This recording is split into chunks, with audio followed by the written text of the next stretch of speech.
بسم اللہ الرحمن الرحیم۔ عزیز طلباء، آج ہم جماعت پنجم کے درسی کتاب اردو کی بال بھارتی اس کا سبق نمبر 6 پڑھیں گے، گپ بازی کی سزا، جس کے مصنف ہے عصمت چغتائی۔ اور مزید اسباق کے لیے آپ چینل کو سبسکرائب اور لائک کیجئے۔ اس سبق کے اندر میں ہم دیکھیں گے، سب سے پہلے مصنف کے تعلق سے دیا گیا ہے۔ پیدائش 21 اگست 1915 میں ہوئی اور وفات یعنی انتقال 24 اکتوبر 1991 میں ہوا۔ عصمت چغتائی بدایوں میں پیدا ہوئی۔ ان کا خاندانی نام عصمت خانم چغتائی ہے۔ عصمت چغتائی افسانہ نگار کی حیثیت سے مشہور ہیں۔ کلیاں، شیطان، چوٹیں اور چھوئی موئی ان کے افسانوں کے مجموعے ہیں۔ ٹیڑھی لکیر اور ایک قطرے خون ان کے مشہور ناول ہیں۔ ان کی کہانیوں میں خواتین کی بول چال، رہن سہن اور ان کی خواہشوں اور تمناؤں کی بھرپور عکاسی ملتی ہے۔ گپ مارنا بری عادت ہے۔ اگر کوئی شخص گپ باز مشہور ہو جائے تو پھر اس کی سچی باتوں کا بھی لوگوں کو یقین نہیں آتا۔ اس سبق میں ایک ایسی ہی بچے کی کہانی ہے جو اکثر گپ مارا کرتا اور بڑوں کے منع کرنے کے باوجود اپنی اس عادت سے باز نہ آتا تھا، یعنی اپنی اس عادت سے رکتا نہیں تھا۔ اس عادت کی بنا پر ایک دن وہ بڑی مشکل میں پھنس جاتا ہے۔ ذیل کا سبق بچوں کے لیے لکھے گئے عصمت چغتائی کے ناول 3 اناڑی سے لیا گیا ہے۔ سبق کی پہلی سطر دیکھیں گے ہم۔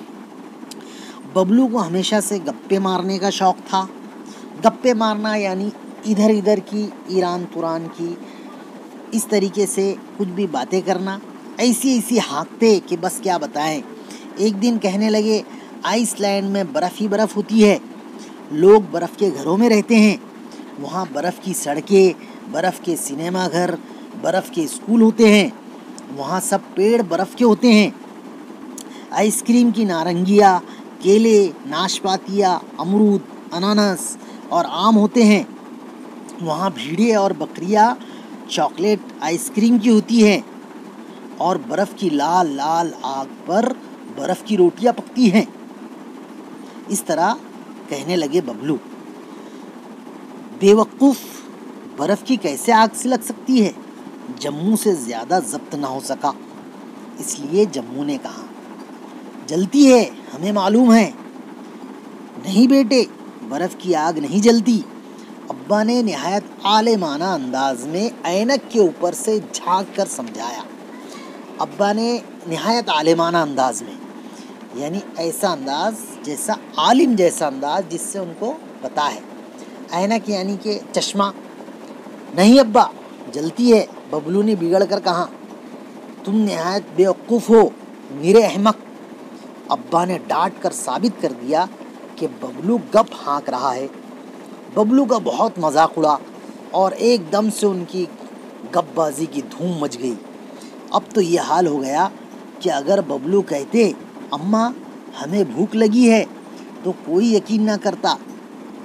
ایک دن جب ببلو اپنے کمرے میں سونے کے لیے گئے تو وہاں سے سرپٹ دوڑتے ہوئے آئے اور دادی اماں کی گود میں چڑھ گئے۔ اے ببلو، سوتے کیوں نہیں؟ جاؤ اپنے کمرے میں، دادی اماں بولی۔ نہیں، ببلو نے جواب دیا، نہیں۔ اس کے بعد میں ہم دیکھیں گے کیوں؟ شیر کیسا شیر؟ شیر اتنا بڑا، جتنے ہاتھ پھیل سکے پھیلا کر ببلو نے ناپ بتایا، انداز بتایا۔ کہاں ہے شیر؟ ابا جان نے غصے کر کے پوچھا۔ ہمارے پلنگ کے نیچے۔ پھر تم جھوٹ بولے؟ ابا نے بڑی بڑی آنکھیں نکالی۔ سچ، اللہ قسم۔ جھوٹا کہیں کا۔ دادی اماں نے زور کا تھپ جمایا اور ببلو کو اپنی گود سے بینگن کی طرح لڑکا دیا، یعنی اپنی گود سے ببلو کو نیچے اتار دیا۔ چل سیدھی طرح جا کے سو اپنے کمرے میں، اماں نے للکارا۔ نہیں اماں، شیر ہر وقت جھوٹ بولتا ہے، اماں بولی۔ کس قدر گپے تراشتا ہے نالائق، ابا نے رائے دی۔